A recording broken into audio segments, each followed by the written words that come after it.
Фариза. Апайымыз. Әзиза жан.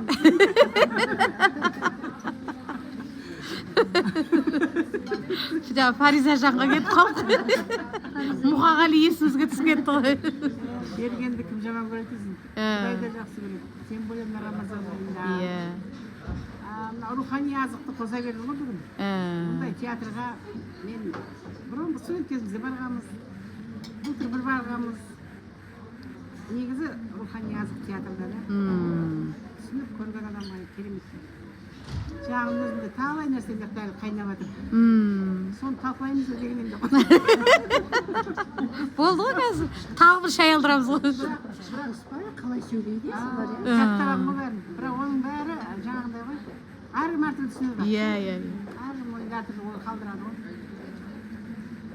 Енді бұл жерде айта беретін болсақ, сен енді алған отбасындағы тәрбиең ғой енді бұл.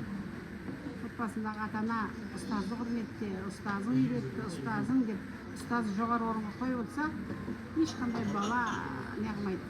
Ал қазіргі қоғамда ондай нәрсе жоқ. Көбіне ой ол кім еді ол деген сияқты сол себептен қазір ұстаздың мәртебесі көтеру мақсат болып жатыр, бірақ кейбір ұстаздар өздері де кінәлі болады оған мәртебесінің түсіп кеткеніне. Основном жаңағындай үйдегі тәрбиенің сәл ұстазға көзқарастың нашарлығынан сондай болып жатыр. Енді ол көшіріп түзелеп.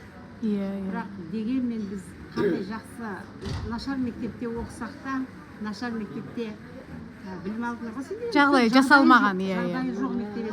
Күн жағылады, күлдің иісі, көмірдің иісі шығып тұратын. Бір күн түтеп кетеді, иә. Оқыдыңдар.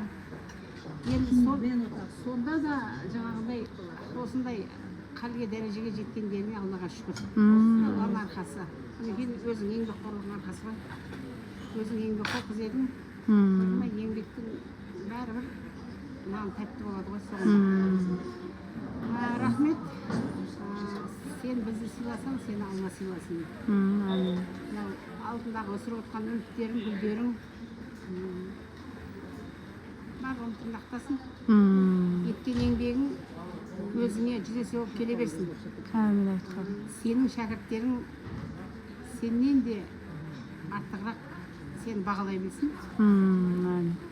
Өмірің мәнді сәнді бола берсін, еңбегің жана берсін. Рахмет. Айтқаныңыз.